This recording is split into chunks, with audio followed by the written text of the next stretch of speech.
Namaste, dear children. How are you all? Hope you are all very safe in your home. So today we are going to see in grade 8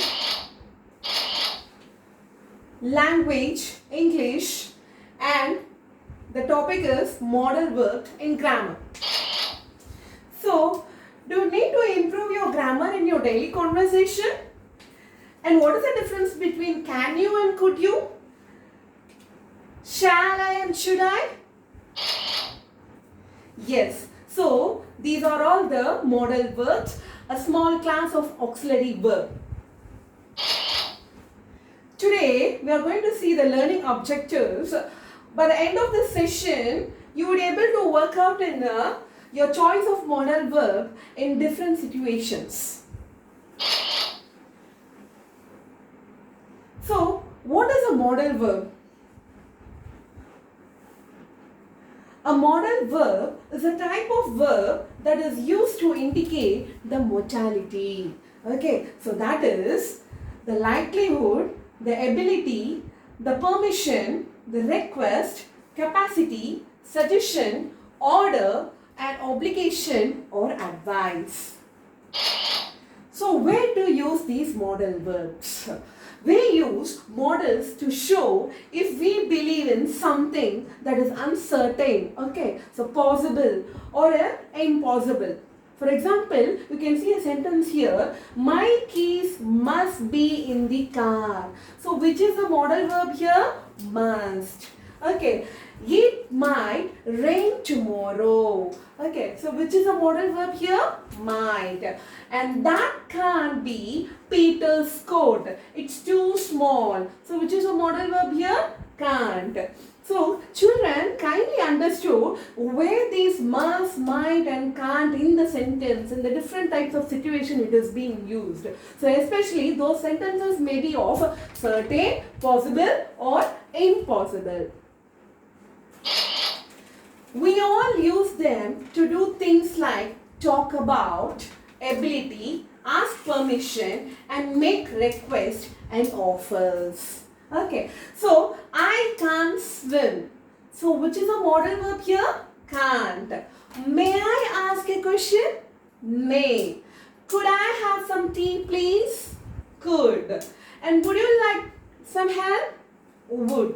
So children kindly understand where these type of verbs are coming in the sentences and the different situations. So those kind of sentences, what type of sentences they are? They may be of permission, asking permission or asking some request or some offers, right? So here you have some list of situation, at different type of situation, what are the modal verbs are used. Kindly have a view on that. Next.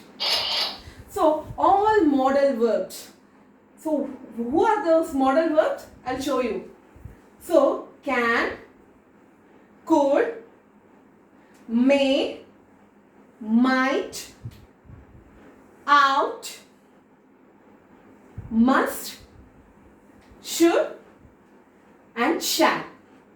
Children, these are all the very main modal verbs which we are going to discuss in your English grammar, right?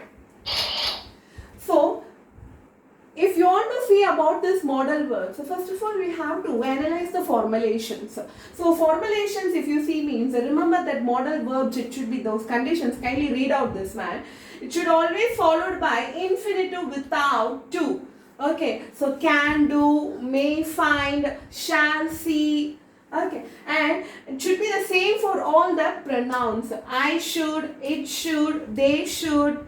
Okay, and you should take the negative and question forms. We can't we, and never combine with any other modal verb. Okay, she will, may, it won't come. It won't come, such sentence and all won't come. Okay, next. So, modal verbs accompany these base forms of another verb having some semantic content. Okay. So, condition 1. We are going to see some 3 conditions. Okay. So, first condition is use as if, don't change. What is this? See, even it could be a past tense or present tense or a future tense. Certain sentence we never change. Okay, for the three tenses, right? So if you see here means he can swim. Okay, it's not like he can swim. Okay, never, never it won't come S for the verb here, modal verb. Okay, next condition. Use base verb after modal. Don't use to. Okay, they will use only the base verb. For example, you see here, he might join us. This is a proper sentence. Okay, he might to join us. No. So, you never use to. This to, no, it won't come for the modal verb. Next to the modal verb. Here, the modal verb, this might means next to the modal verb, to it won't come.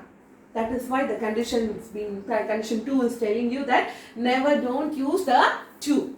Next condition, use not after modals. What you have to, what you should not use after the modals, don't use don't.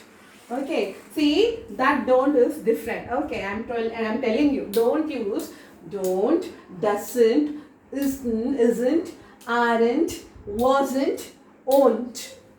Okay, so you should not use all these words after the modals. Right? Yes. See here. You should not smoke. This is the right answer. The wrong answer is you don't should smoke. Can you able to understand? See, the modal verb is a should. But you should not use don't. See, these words that comes after the modals means it should not be used. Okay, so this one is the wrong sentence, this is the right sentence. Children, I hope you understand these three conditions. If you go through these three conditions, you may have some idea of modal verbs, right?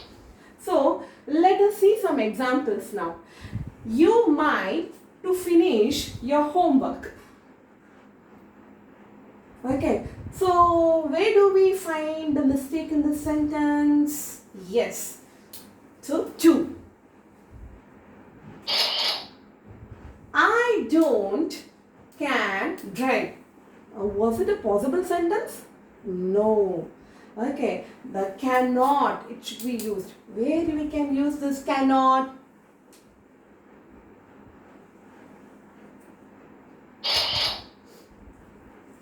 So, I cannot drive. You understood? You should not to smoke. So you find some mistakes in this sentence, right? Yes. So where the sentence are having the mistakes? Kindly have a view on it. Yes. You should not to smoke. Okay. The to should be removed. Okay. After the modal, the to should not come in the sentence. I told you in the condition number 2, no? Yes. Then next sentence. We not could call you. What is this? We not could call you. See, the probable word could not should come. Okay. But where it will come? We could not. This could not should come here. Okay. It's not could not call you. Okay. Next sentence. He might go to sleep. Where do we find the mistake here in this sentence? Yes, you should not add yes to the modal verb. I already told you, no? Condition number 1, yes. So, he might go to sleep. Next sentence, we would not to arrive on time. Okay. So, where do we find the mistakes in the sentence? Yes. So, we should not add to. Okay. See, to after the modal verb it's coming. Would not. After this modal verb, to is coming. So, we should not use this to. Okay. We would not arrive on time. Yes, children. Hope you understand everything. Okay. Thank you, children.